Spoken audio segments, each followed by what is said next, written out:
فوز عمری اللہ ان اللہ بصیر بالعباد ولا حول ولا قوة الا باللہ العلی العظیم حسبنا اللہ ونعم الوکیل نعم المولا ونعم النصیر اعوذ باللہ من الشیطان اللعین الرجیم بسم اللہ الرحمن الرحیم الحمد للہ الذی لا مضاد له فی ملکہ ولا منازع له فی امرہ ولا شبیہ له فی عظمتہ ثم الصلاة والسلام علی رسولہ الکریم الامی المکی المدنی القرشی الہاشمی بالقاسم محمد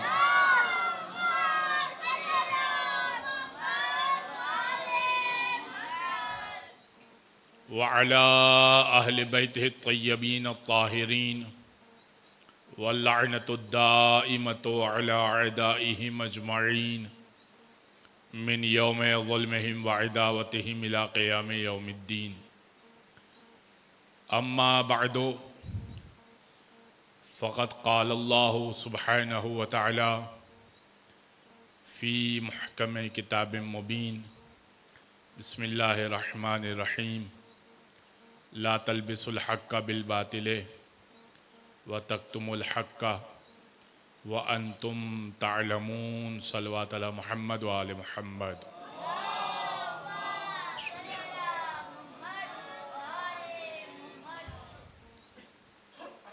عزیزان گرامی، پروردگار کا شکر ہے کہ اس نے ذکر ابا عبداللہ میں ہمیں شامل ہونے کی توفیق عطا کی، اور جو اس ذکر سے محروم ہے وہ حقیقی معنوں میں ایک ایسی روحانیت اور ایک ایسی طمانیت سے محروم ہے جس کا مزہ کسی اور در پر نہیں مل سکتا۔ ایک لفظ ہے صلہ، ایک صاد سے صلہ ہوتا ہے، اس کا معنی ہوتا ہے بدلہ۔ ایک سین سے صلہ ہوتا ہے جو ہم کہتے ہیں کہ لباس صلہ ہوا ہے۔ صلہ بدلے کے لیے بھی آتا ہے، صاد سے صلہ جو ہوتا ہے، سین سے صلہ جو ہے وہ صلہ ہوا لباس کے لیے استعمال ہوتا ہے۔ اسی طرح ایک لفظ ہے دیا، یہ دو معنی میں استعمال ہوتا ہے۔ آپ نے کوئی تحفہ مجھے دیا، میں نے آپ کو کوئی تحفہ دیا، تو ایک دیا تو یہ ہوتا ہے۔ ایک دیا وہ ہوتا ہے جو جلایا جاتا ہے، قبر پہ جلایا جاتا ہے، علم پہ جلایا جاتا ہے، روشنی کی جاتی ہے، تو وہ دیا جو جلایا جاتا ہے۔ اب سنیے گا جو شاعر نے پیش کیا۔ تیرا لباس شریعت ولا کے دھاگے سے، تیرا لباس شریعت ولا کے دھاگے سے، اگر صلہ ہی نہیں ہے تو پھر صلہ بھی نہیں۔ اندھیری قبر میں یہ سوچنا کہ اجر نبی، اندھیری قبر میں یہ سوچنا کہ اجر نبی، وہاں دیا جو نہیں تھا یہاں دیا بھی نہیں۔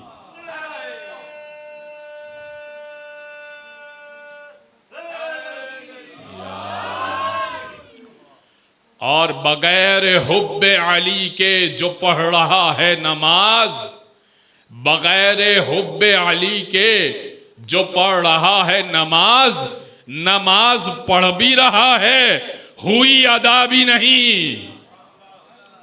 اور جسے علی کی محبت میں موت آ جائے، جسے علی کی محبت میں موت آ جائے، مزہ یہ ہے کہ وہ مر بھی گیا مرا بھی نہیں۔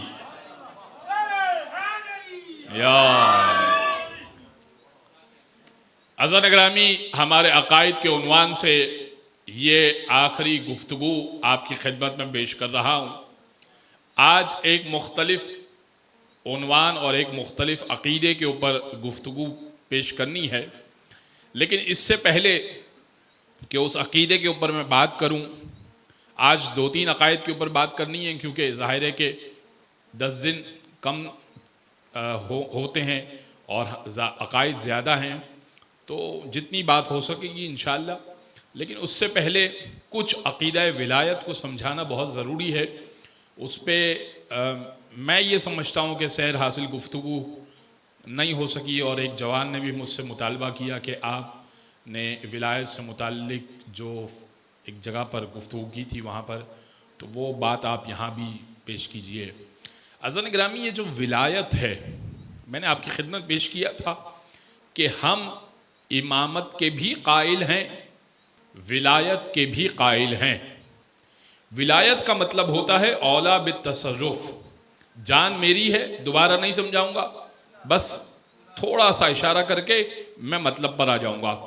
اولا بالتصرف، جان میری ہے، مال میرا ہے، آبرو میری ہے، آل میری ہے، لیکن تصرف محمد مصطفیٰ کا ہے، تصرف علی مرتضیٰ کا ہے.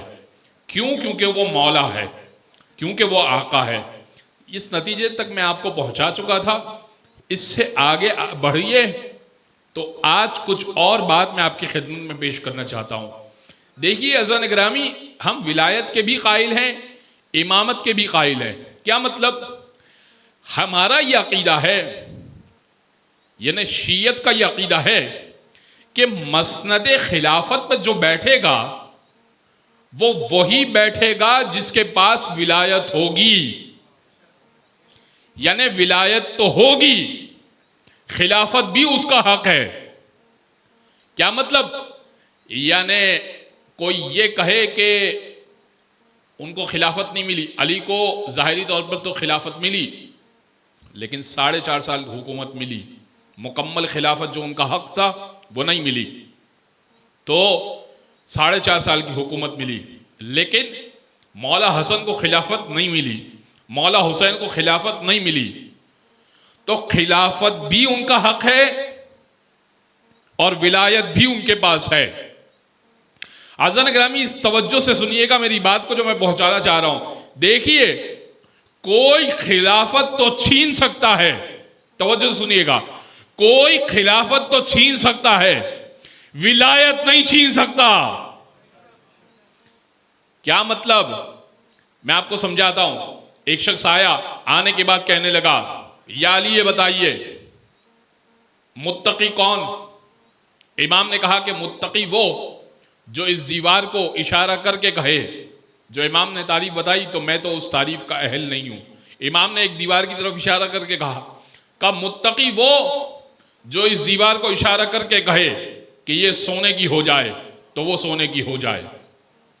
ابھی امام نے یہ جملے کہے تھے کہ وہ دیوار سونے کی ہو گئی، تو اس نے کہا کہ یا علی ابھی تو آپ نے کہا نہیں ہے دیوار کو کہ سونے کی ہو جائے. امام نے کہا میں یہ تجھے سمجھا رہا ہوں کہ اگر متقی بولے تو دیوار سونے کی ہو جائے، یہ متقی کی تعریف ہے، امام المتقین کی تعریف نہیں ہے. امام المتقین وہ جو سوچے تو ہو جائے. یہ ہے تصرف، یہ ہے حکومت، یہ ہے ولایت. اور یہ آتی کیسے ہے؟ یہ ولایت پیش کی گئی، ہر ایک کو پیش کی گئی ولایت. جو میں عرض کرنا چاہ رہا تھا آپ کی خدمت میں کہ ایک نوجوان نے مجھ سے تذکرہ کیا کہ آپ ولایت کے کانسیپٹ کو مکمل واضح کیجئے.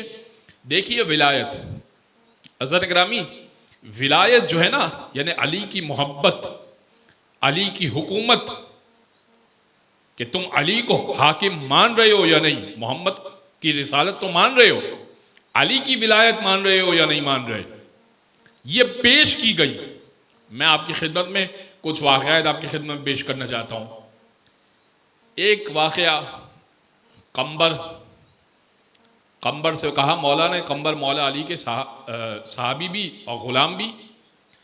قمبر سے مولا نے کہا کہ قمبر جاؤ بازار سے خربوزے لے آؤ.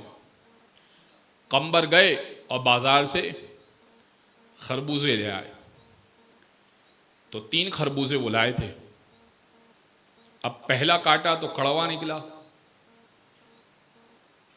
تو دوسرا کاٹا تو وہ بھی کڑوا نکلا، تو تیسرا بھی کڑوا تھا. خربوزے کی بات کر رہا ہوں. تینوں کڑوے تھے. اب قمبر پریشان ہو گئے. قمبر کہنے لگے کہ یا علی، یہ تینوں خربوزے یہ تو بڑے پھیکے ہیں، بڑے بے ذائقہ ہیں، یہ ایسا کیوں؟ بھائی خربوزے تو عموماً میٹھے ہوتے ہیں. تو امام نے فرمایا کہ ہماری ولایت کو اللہ نے پھلوں کو پیش کیا تھا. جن پھلوں نے قبول کی تھی اللہ نے ان میں شیرینی بھر دی تھی، اور جنہوں نے منع کیا تھا اللہ نے ان میں تلخی بھر دی تھی. پھر فرمایا اے قمبر، اس عقیق کو کیا جانتے ہو؟ یہ عقیق کیوں محترم ہے اور تم نے ہاتھوں کی زینت کیوں بنایا ہوا؟ کہا مولا سب پہنتے ہیں تو میں بھی پہنتا ہوں. فرمایا قمبر، اللہ نے ہماری ولایت کو پتھروں کو پیش کیا.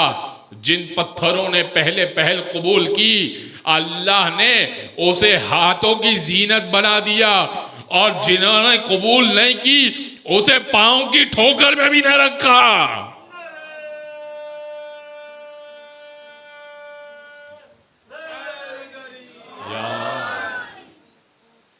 ولایت سمجھ رہے ہیں؟ ولایت کیا چیز ہے؟ محبت علی ہر چیز.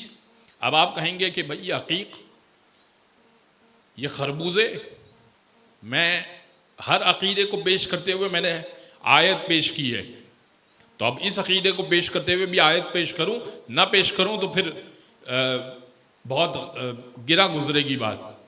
دیکھیے ہم نہیں سمجھ پا رہے نا کہ عقیق کیسے ولایت کو قبول کرتا ہے اور خربوزہ کیسے ولایت کو قبول کرتا ہے، یہ ہمیں سمجھ میں نہیں آ رہا. پڑھیے سورہ جمعہ کی پہلی آیت، یسبح للہ ما فی السماوات و ما فی الارض. من نہیں ہے یہاں پر، ما ہے. ما ذوی العقول اور غیر ذوی العقول ہر ایک کے لیے آتا ہے. جو عقل رکھتے ہیں ان کے لیے بھی آتا ہے، جو عقل نہیں رکھتے ان کے لیے بھی آتا ہے. یسبح للہ ما فی السماوات و ما فی الارض. اللہ کی تسبیح کرتی ہے جو کچھ آسمانوں میں ہے، جو کچھ زمین میں ہے. یہ منبر اللہ کی تسبیح کر رہا ہے. میری سمجھ میں نہیں آ رہا نا، یہ مائک اللہ کی تسبیح کر رہا، یہ قالین اللہ کی تسبیح کر رہا. بھئی میری سمجھ میں نہیں آ رہا. اللہ تو کہہ رہا ہے یہ تسبیح کر رہا ہے، تو کیا میری تسبیح یہ سمجھ پا رہے ہیں؟ نہیں. اللہ نے کہا یہ تسبیح کر رہے ہیں تو اس کا مطلب کر رہے ہیں، تو اس کا مطلب کہ جب مجھے ولایت پیش کی گئی تو ان کو بھی ولایت پیش کی گئی ہے. جب اللہ کی تسبیح کر رہے ہیں تو ولایت بھی پیش کی گئی ہے. ہر چیز کو ولایت پیش کی گئی ہے، کیونکہ بے جان چیزوں کا تسبیح کرنا بتا رہا ہے، در و دیوار کا تسبیح کرنا بتا رہا ہے کہ یہ اللہ کو در کر سکتے ہیں. اللہ ان کے اوپر دست رکھ سکتا ہے، قدرت رکھتا ہے.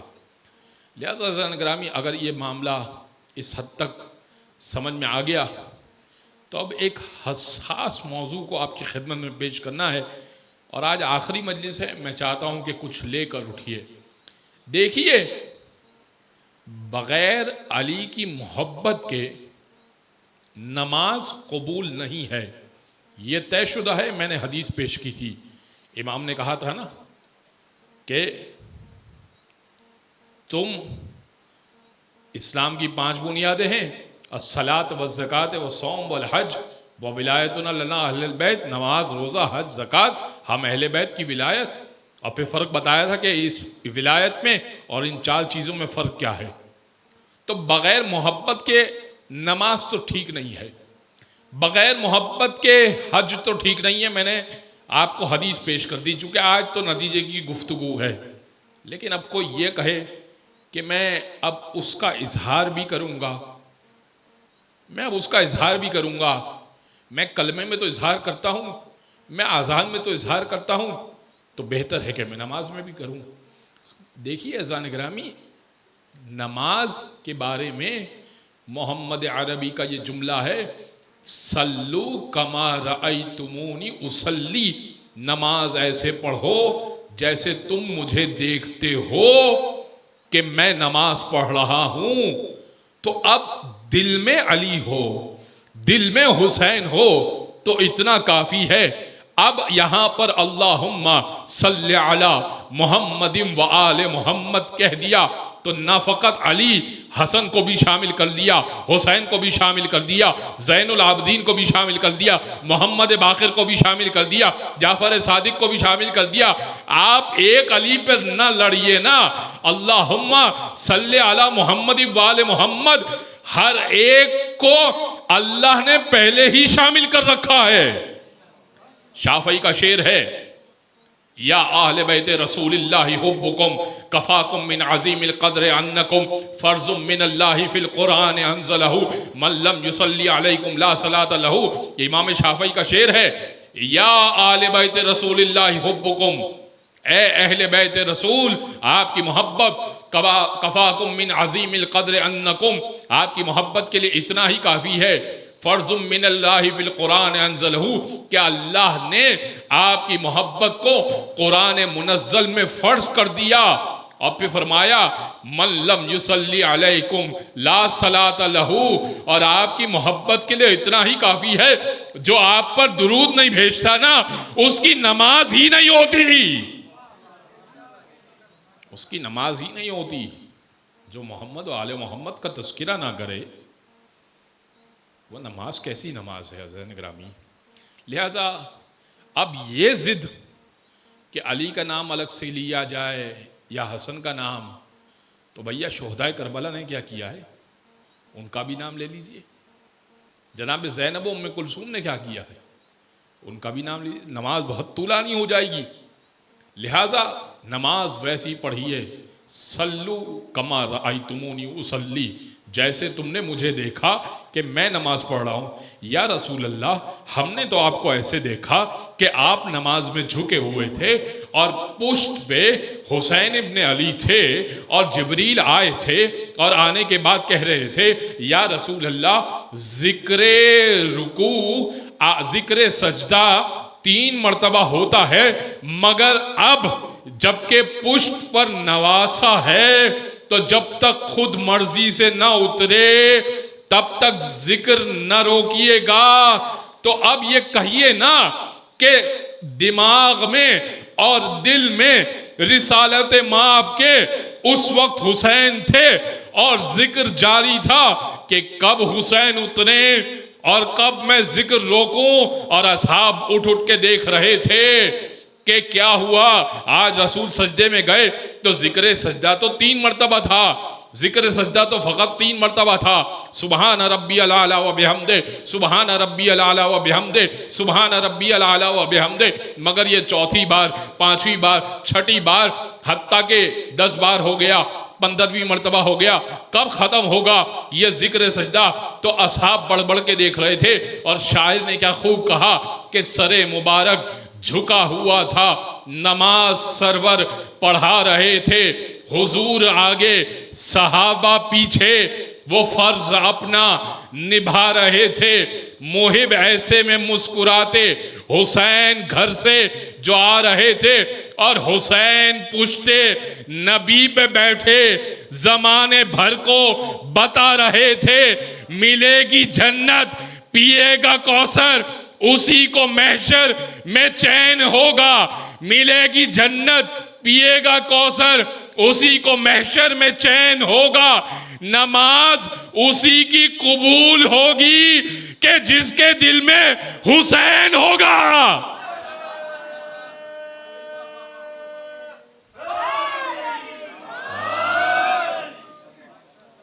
نماز اسی کی قبول ہوگی کہ جس کے دل میں حسین ہوگا۔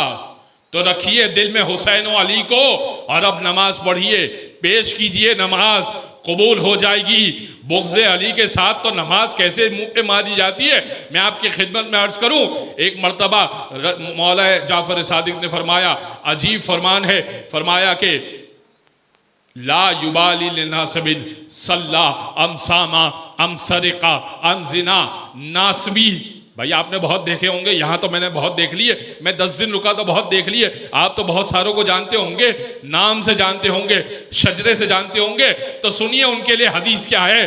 نازبی کون؟ جو علی سے بغض رکھے، اپنے آپ کو علی کے شجرے سے ہٹائے، نہیں ہم علی والے نہیں ہم عباس والے نہیں، کیوں علم لگانا پڑ جائے گا؟ تو سنیے اس کے بارے میں، لا یبالی لناسب صلی ام ساما ام سرقا ام زنا، نازبی کے لئے برابر ہے، نماز پڑھ لے، روزہ رکھ لے، چوری کر لے، زنا کر لے، برابر ہے، کیونکہ دل میں بغض آل محمد ہے۔ نازبی کے لئے برابر ہے کیونکہ دل میں بغض آل محمد ہے۔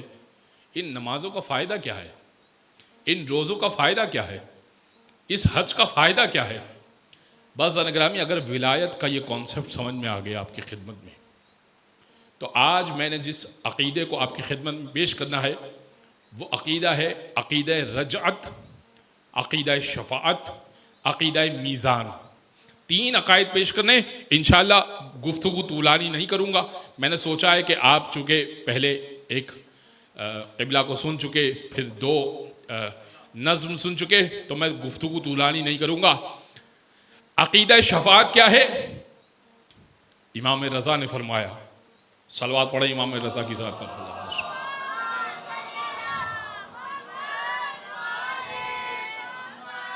فرمایا جو ہماری شفاعت کا یقین نہیں رکھتا نا، کہ ہم شافع روز محشر ہیں، ہم شفیع المذنبین ہیں، گناہگاروں کی شفاعت کرنے والے ہیں، جو ہماری شفاعت کا یقین نہیں رکھتا، لیس منا، وہ ہم میں سے نہیں ہے۔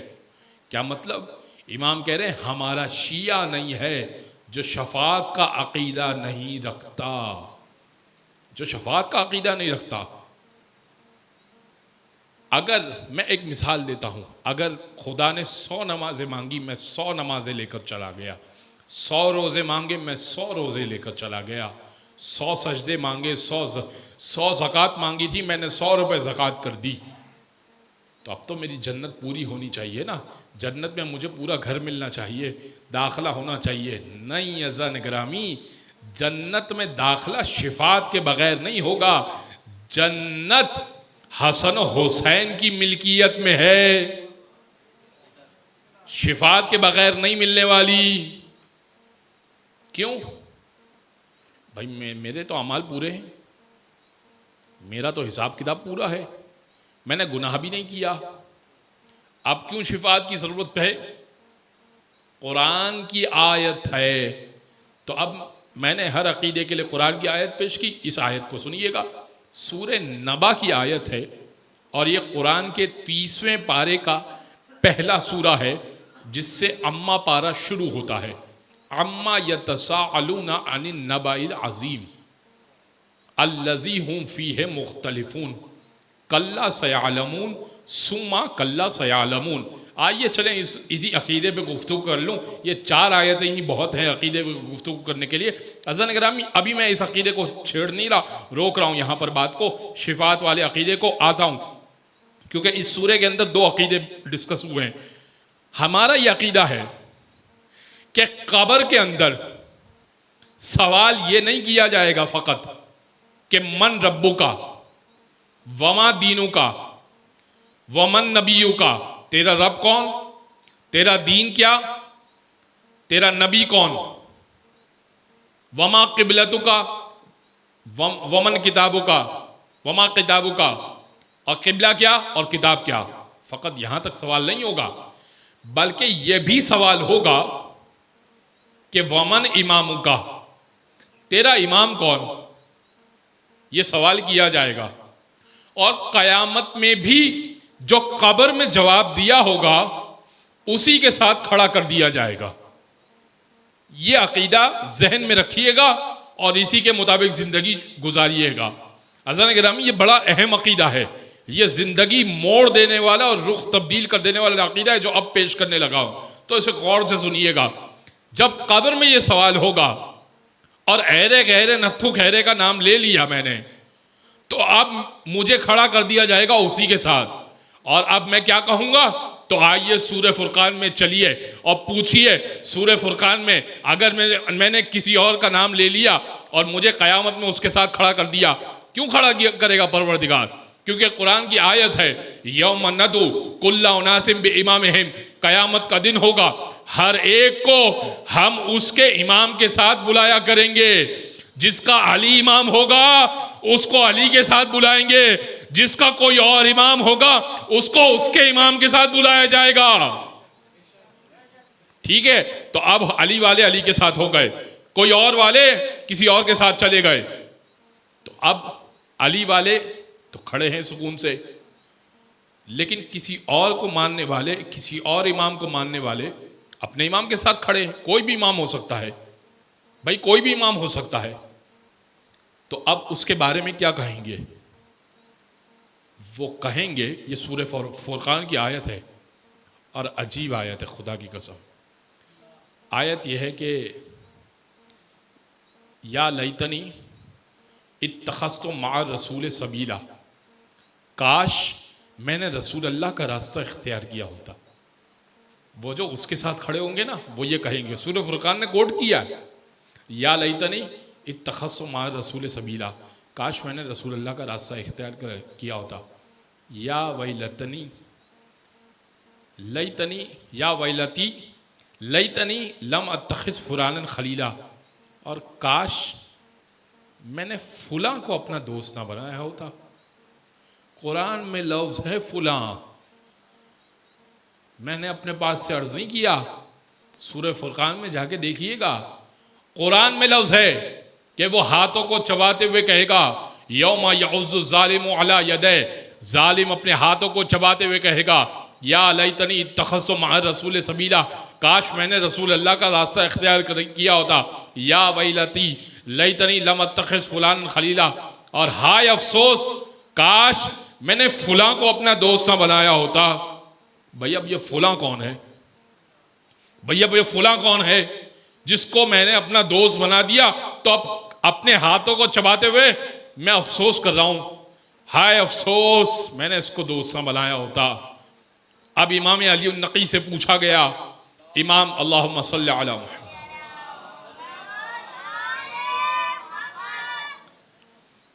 امام علی النقی سے پوچھا گیا، کیا پوچھا گیا؟ کہا گھیر کے دربار میں لایا اور کہنے لگا متوکل عباسی، اور کہنے لگا میں اس آیت کی تفسیر پوچھوں گا۔ بھائی تفسیر پوچھوں گا اور مولا نام لیں گے، مولا نام لیں گے، جیسے ہی نام لیں گے تو توہین صحابہ کا پرچہ کاٹ دیا جائے گا، اور اگر مولا نے نام نہ لیا تو کہہ دوں گا خود کو فرزند رسول کہتے ہیں، تفسیر تو آتی نہیں ہے۔ ٹریپ دیکھ رہے ہیں کیسا ہے؟ بہار الانوار سے پڑھ رہا ہوں، ٹریپ دیکھ رہے ہیں کیسا ہے؟ اور اب امام علی النقی آئے دربار میں اور اس نے کہا یا ویلتی لم اتخذ فلانا خلیلا، ظالم اپنے ہاتھ کو چباتے ہوئے کہے گا کہ کاش، ہائے افسوس کاش میں نے فلاں کو اپنا دوست نہ بنایا ہوتا۔ فرزند رسول یہاں فلاں کون ہے؟ امام کہنے لگے کیا بادشاہ یہ چاہتا ہے کہ جس کا پردہ اللہ نے رکھا ہو اس کا پردہ میں فاش کر دوں؟ اب تو بات بادشاہ پہ آ گئی، تو کہنے لگا کہ نہیں فرزند رسول، جس کا پردہ اللہ نے رکھا ہے اس کا پردہ رہنے ہی دیجئے۔ تو میں عرض آپ کی خدمت میں کر رہا ہوں کہ یہ سوال کیا جائے گا کہ امام کون؟ اب اس کی دلیل بھی دوں میں قرآن سے، آئیے سورہ نبا کی طرف، اما یتساءلون عن النبأ العظیم، یہ آیتیں بڑی آپ نے سنی ہوئی ہیں جب اما پارا پڑھتے ہیں، پڑھیے اس کو، سوچیے اس کو۔ اذان گرامی قرآن تدبر اور تفکر کے لیے ہے۔ اما یتساءلون عن النبأ العظیم، حبیب یہ آتے ہیں آپ سے سوال کرتے ہیں عن النبأ العظیم، بڑی خبر کے بارے میں، نبأ عظیم کے بارے میں، ایک بڑی خبر کے بارے میں سوال کرتے ہیں، الذی ہم فیہ مختلفون، جس کے بارے میں یہ لوگ اختلاف کرتے ہیں، اس بڑی خبر کے بارے میں یہ آپ سے سوال کرتے ہیں۔ کلا سیعلمون، ان قریب ان کو معلوم ہو جائے گا، ثم کلا سیعلمون، پھر ان قریب ان کو معلوم ہو جائے گا۔ ہاتھ جوڑ کے عرض کروں، مولا آپ تفسیر تو کیجئے نا، بتائیے تو صحیح بڑی خبر کون ہے۔ تو ایک مرتبہ جنگ صفین میں مولا اپنی گھوڑے کی رکاب میں پاؤں ڈال رہے تھے اور اب گھوڑے پر سوار ہو رہے تھے، تو ایک من چلا حاکم شام کی طرف سے، یہی آیت پڑھ رہا تھا، اما یتساءلون عن النبأ العظیم الذی ہم فیہ مختلفون۔ امام نے روک کر کہا، کیا پڑھ رہا ہے؟ تجھے معلوم ہے نبأ عظیم کون ہے، بڑی خبر کون ہے؟ الذی ہم فیہ مختلفون، جس کے بارے میں یہ لوگ اختلاف کرتے ہیں، ان قریب معلوم ہو جائے گا، پھر ان قریب معلوم ہو جائے گا۔ اس نے کہا کون ہے بڑی خبر؟ قیامت ہے نا۔ کچھ لوگ اختلاف کرتے ہیں قیامت ہوگی نہیں ہوگی، امام نے کہا نہیں، قیامت نہیں ہے۔ رسول سے سوال ہوتا تھا آپ کے بعد امام کون ہے، تو یہ بڑی خبر میں ہوں۔ اگر اس بڑی خبر کو مان لیا ہوتا تو آج تو جنگ کی صفوں میں نہ کھڑا ہوتا، میرے ساتھ کھڑا ہوتا۔ یہ جو 2 مرتبہ اللہ نے کہا نا، کلا سیعلمون ثم کلا سیعلمون، ان قریب ان کو معلوم ہو جائے گا، ان قریب ان کو معلوم ہو جائے گا، قبر میں معلوم ہوگا کون حق کا امام تھا، محشر میں معلوم ہوگا کون حق کا امام تھا۔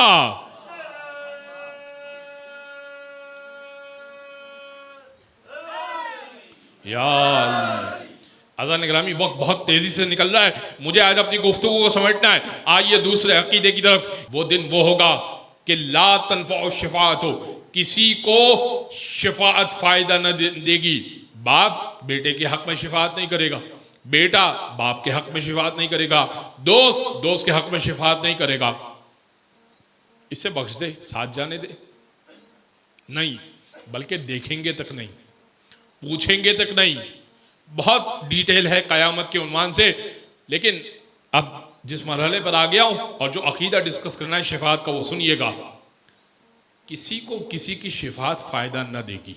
لا تنفع الشفاعت الا من اذن لہ الرحمن، سوائے اس کے کہ جس کو رحمان اذن دے دے گا، رحمان اجازت دے دے گا، اور وہ جو بولے گا تو سچ بولے گا۔ چھٹے امام سے سوال کیا، مولا وہ کون ہوگا کہ جس کو اللہ رحمان اجازت دے گا کہ وہ شفاعت کرے، اور جب وہ بولے گا تو سچ بولے گا؟ امام نے کہا قیامت میں کوئی نہ بول سکے گا، سب کو چپ کے تالے پڑے ہوں گے، زبانیں گنگ ہوں گی، چپ ہوں گی، ہمت نہ ہوگی، ہیبت خداوندی دلوں پہ طاری ہوگی، خوف اور عذاب طاری ہوگا، کوئی کچھ نہ بول سکے گا۔ الا من اذن لہ الرحمن، سوائے یہ کہ جسے رحمان اجازت دے گا اور وہ سچ بولے گا۔ رحمان ہمیں اجازت دے گا، وہ حق بولے گا، سچ بولے گا۔ ارے ہم اپنے محبوں کی، اپنے چاہنے والوں کی شفاعت کر کے جنت میں لے کے جائیں گے۔ حیدری، کسی کو کسی کی شفاعت فائدہ نہ دے گی۔ من اذن لہ الرحمن، جسے اجازت رحمان دے گا اس کو۔ اہل بیت کو اجازت ملے گی، آپ کو جس کی شفاعت کرنی ہے کر دیجیے۔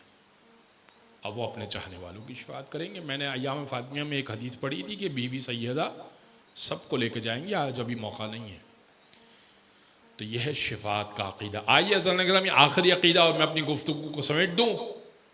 2 عقیدے میں نے پیش کرنے ہیں، ایک عقیدہ میزان کا اور ایک عقیدہ رجعت کا۔ رجعت کا عقیدہ پہلے پیش کر دیتا ہوں، پھر میزان کا پیش کر دیتا ہوں۔ رجعت کا ہمارا عقیدہ کیا ہے؟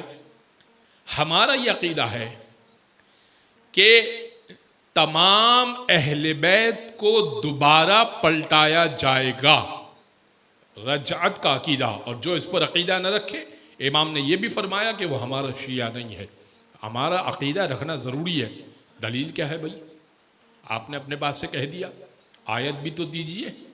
سورہ قصص میں اس کی دلیل ملتی ہے، شاید آیت کا نشان 52 ہے جہاں تک مجھے یاد پڑتا ہے.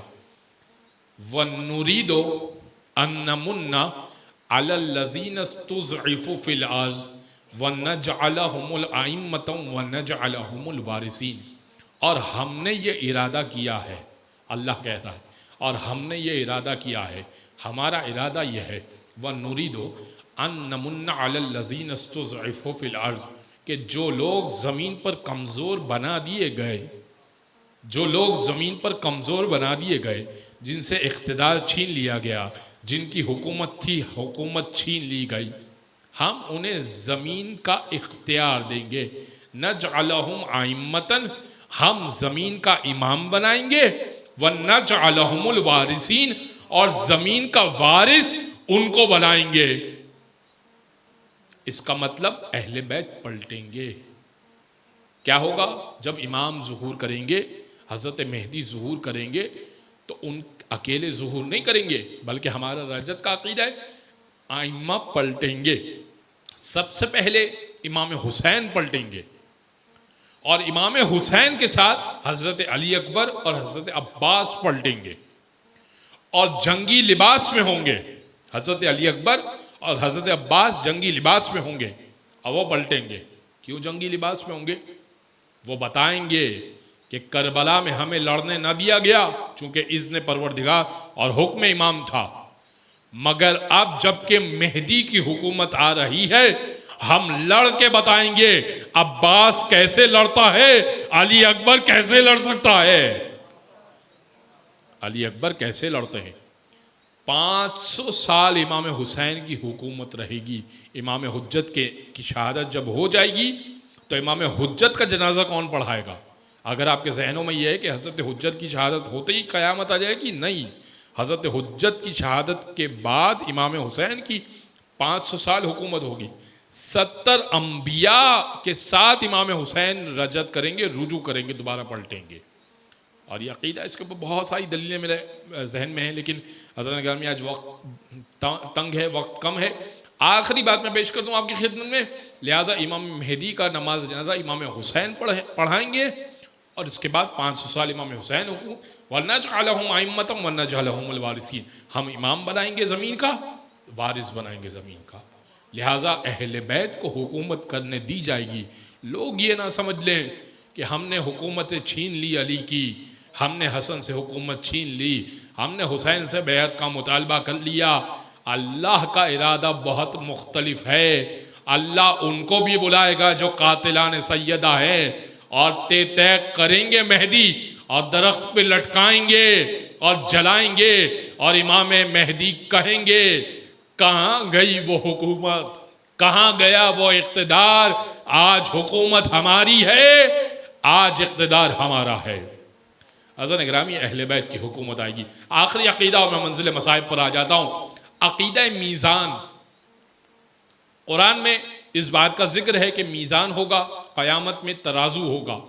تو ذہنوں میں یہ سوال ہے کہ کیا واقعی ترازو ہوگا؟ ایک بہت بڑا ترازو ہوگا، ایک طرف نیکیاں رکھی جائیں گی، ایک طرف برائیاں رکھی جائیں گی. نیکیوں کا پلڑا بھاری ہو گیا تو جنت، اور برائیوں کا پلڑا بھاری ہو گیا تو جہنم. یہ عقیدہ بھی ہمارے یہاں درست ہے.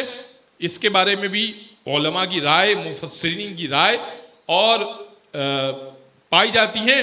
لیکن جو زیادہ بہتر عقیدہ ہے، جس کی طرف رجحان ہونا چاہیے، کیونکہ اس کے بارے میں احادیث پائی جاتی ہیں، وہ ہے کہ میزان باقاعدہ کوئی ترازو نہیں لٹکا ہوگا، بلکہ ایک شخص ہوگا جو میزان ہوگا، ایک شخص ہوگا جو پیمانہ ہوگا. اس کو دیکھتے ہوئے آپ کو مجھے ناپا جائے گا، پوری کائنات کو ناپا جائے گا. کون اس کے ایمان کے ساتھ اپنا ایمان لا سکتا ہے؟ اور وہ ہے علی ابن ابی طالب، جس کو حضور نے کہا کہ یہ کل ایمان ہے. کل ایمان کے سامنے اپنا ایمان رکھ کے دیکھو، اگر ایمان تھوڑا ہے تو بھی جنت میں چلے جاؤ گے.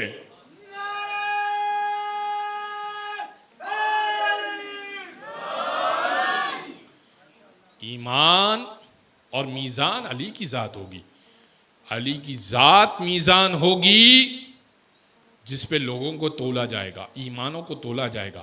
ہاں، علی کے ایمان پر کون اپنا ایمان لے کر آتا ہے، کس کا ایمان علی کے. عزیزان گرامی، کسی کا ایمان علی کے ایمان، انبیاء کی بات نہیں کر رہا میں، عام بات کر رہا ہوں. آخری بات تو میں منزل مصائب پر. عزیزان گرامی، کسی کا ایمان اور کسی کا وزن ایمان کا علی ابن ابی طالب کے ایمان کے برابر نہیں ہو سکتا. کیوں؟ وہ جو مرحب کو ضربت مارے تو رسول اللہ یہ کہہ دیں ضربت علی یوم الخندق افضل من عبادت الثقلین. عمر بن عبدود کو جو مارے تو ایک مرتبہ رسول یہ کہہ دیں کہ علی کی ایک ضربت ثقلین کی، جن و انس کی عبادت سے بہتر ہے. عزیزان گرامی، آدم سے لے کر قیامت تک اور تمام ملائکہ سب سجدے میں گر جائیں اور گرے رہیں، سب ملا کر اپنی عبادتیں اللہ کے حضور پیش کریں. اے پروردگار، ہماری عبادتوں کا وزن کتنا ہے؟ تو پروردگار کہے گا علی کی ضربت پھر بھی بھاری ہے.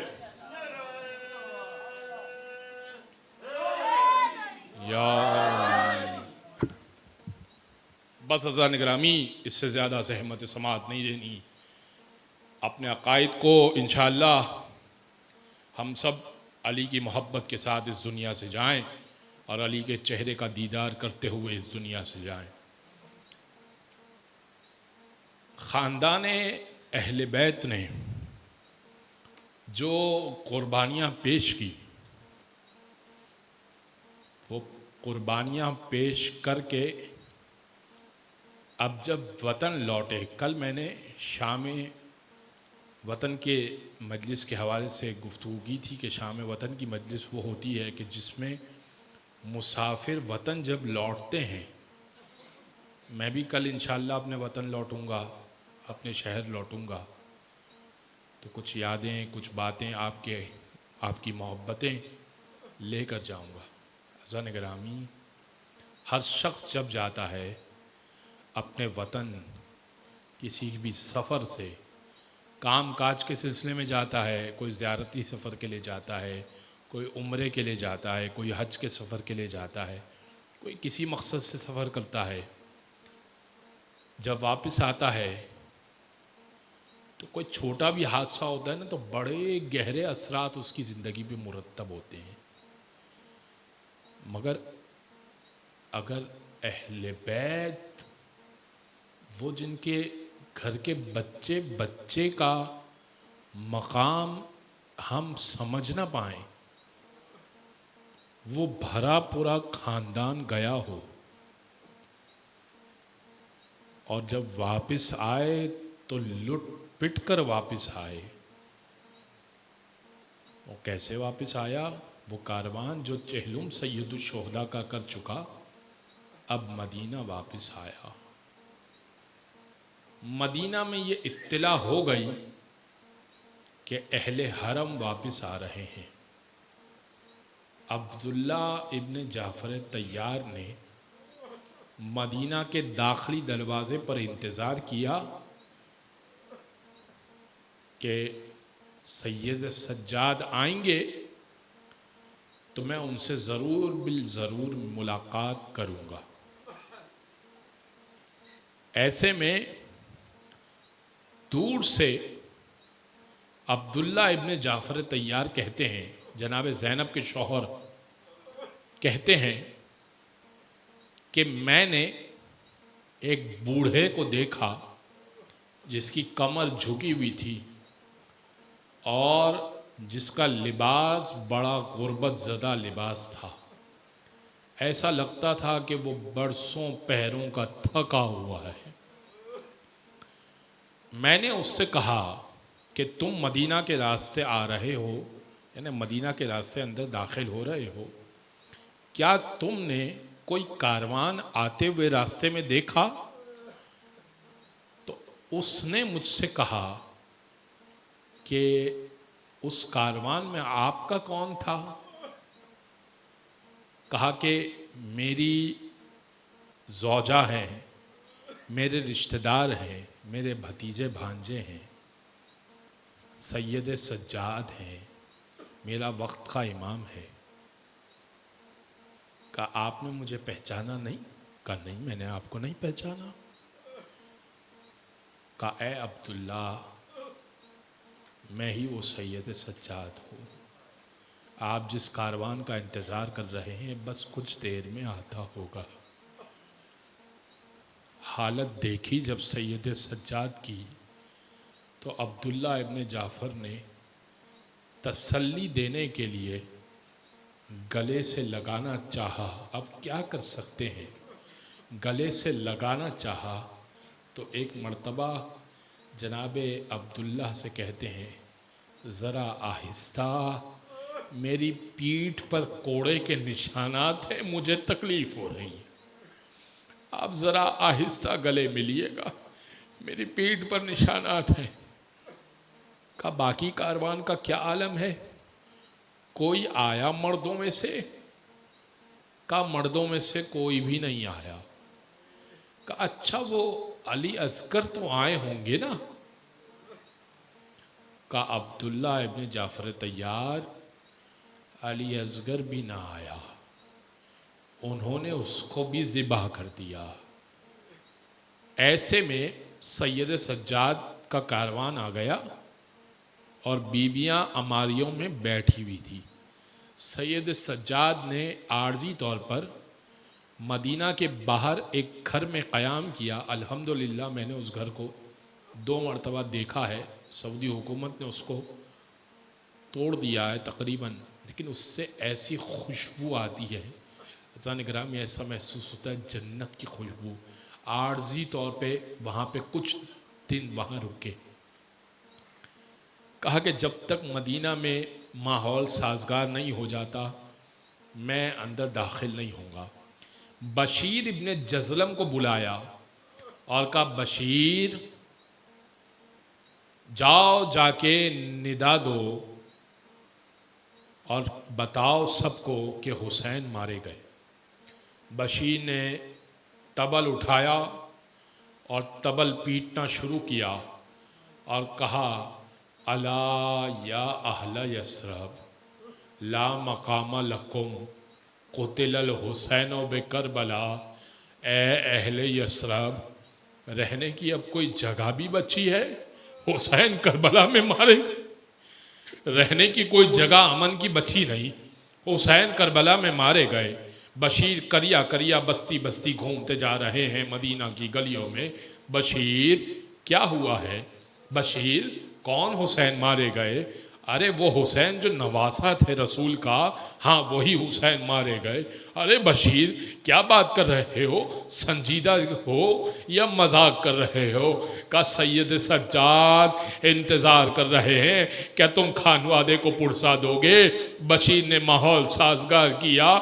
ایسے میں ام البنین کہتی ہیں میں نے بشیر کو روکا، کون ہے؟ مادر ابوالفضل عباس ہیں۔ ایک مرتبہ ابوالفضل عباس کی ماں ام البنین کربلا میں نہیں تھی۔ کہا بشیر مجھے بتا تو نے کیا واقعی حسین کا کہا؟ کون سا حسین؟ کہا وہ حسین جو علی کا بیٹا ہے۔ کہا بشیر مجھے اتنا بتا حسین کیسے مارا جا سکتا ہے جبکہ میرا عباس ساتھ موجود تھا؟ کہا اے بوڑھی خاتون مجھے معاف کرنا، پہلے انہوں نے عباس کو مارا ہے پھر حسین کو مارا ہے۔ کہا بشیر لیکن میرے عباس کے بازو تو بڑے طاقتور تھے، عباس پہ کوئی ہاتھ کیسے اٹھا سکتا ہے؟ کہا بشیر کہا خاتون مجھے معاف کیجئے گا، پہلے انہوں نے عباس کے بازوؤں کو کاٹا ہے، پھر عباس کو گرز مارا ہے، پھر حسین کو مارا ہے۔ اب بی بی زمین پر بیٹھ گئی اور رونے لگی۔ کہا بشیر کہنے لگا بی بی مجھے معاف کیجئے، میں نے آپ کو دکھ کی خبر سنائی۔ کہا بشیر میں اس لیے نہیں رو رہی کہ میرا عباس مارا گیا، ارے میرا تو حسین بھی مارا گیا، جب میرا آقا مارا گیا تو میرا عباس کیا ہے، وہ بھی مارا جائے کوئی غم نہیں، مگر بشیر میں ایک بات سوچ کے رو رہی ہوں۔ کہا کیا سوچ کر رو رہی ہے؟ کہا ہر شہید جب ناکے سے گرتا ہوگا نا تو ہاتھوں کا سہارا لیتا ہوگا، میرا عباس زمین کربلا پر منہ کے بل آیا ہوگا۔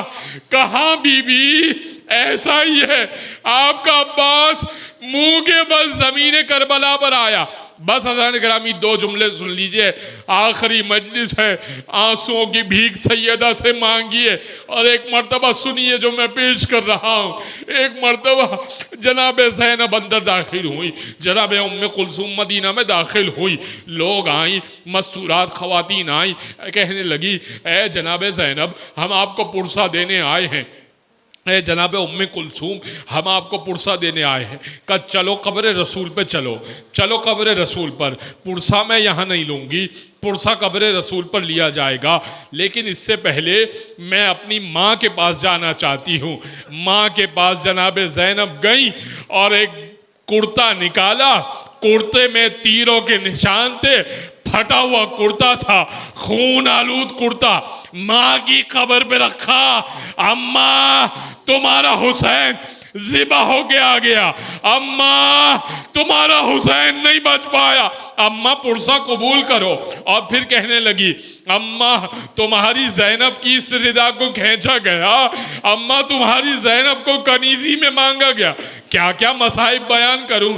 ایک مرتبہ قبر میں زلزلہ آیا، جناب زینب نے کرتے کو کھینچ لیا، کہا ماں کٹا ہوا کرتا، پھٹا ہوا کرتا برداشت نہ ہوا نا، 40 قدم کے فاصلے سے حسین کو ذبح ہوتے ہوئے دیکھ کے آئی ہوں۔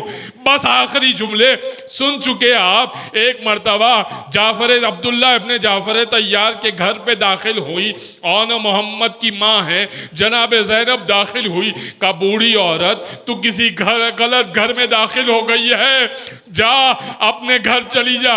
کہا عبداللہ کیا اتنی غریب ہو گئی، کیا اتنی بوڑھی ہو گئی، کیا پہچان میں نہیں آ رہی؟ میں تمہاری زینب ہوں، مجھے قبول کر لو، مجھے پرسہ دے دو۔ اللہ ولعنت اللہ علی القوم الظالمین وسيعلم الذين ظلموا أيّ منقلب ينقلبون۔ بار الامر عظیم توسل کو اپنی بارگاہ میں قبول و منظور فرما، امام کے ظہور میں تعجیل فرما، تجھے واسطہ محمد و آل محمد کا۔ حاضرین کو امام حسین کی زیارت اس سال ہر سال بار بار نصیب فرما، ہم سب کو مجھے بھی امام حسین کی زیارت نصیب فرما۔ عمرے کی سعادت اس سال ہر سال بار بار نصیب فرما، ہر سال حج کی سعادت نصیب فرما۔ ذکر اہل بیت میں شریک ہونے، ذکر کرتے، ذکر سنتے رہنے کی، اور اس ذکر سنتے سنتے اور حسین کا دیدار کرتے ہوئے مرنے کی توفیق عطا فرما۔ امام کے ظہور میں تعجیل فرما۔ مومنین جو حاجات لیے بیٹھے ہیں، حسین ابن علی کے صدقے میں ان کی حاجات کو اپنی بارگاہ میں قبول و منظور فرما۔ امام کے آوان و انصار میں شامل فرما، ظہور کی بہترین تیاری کرنے کی توفیق عطا فرما۔ ماتم حسین۔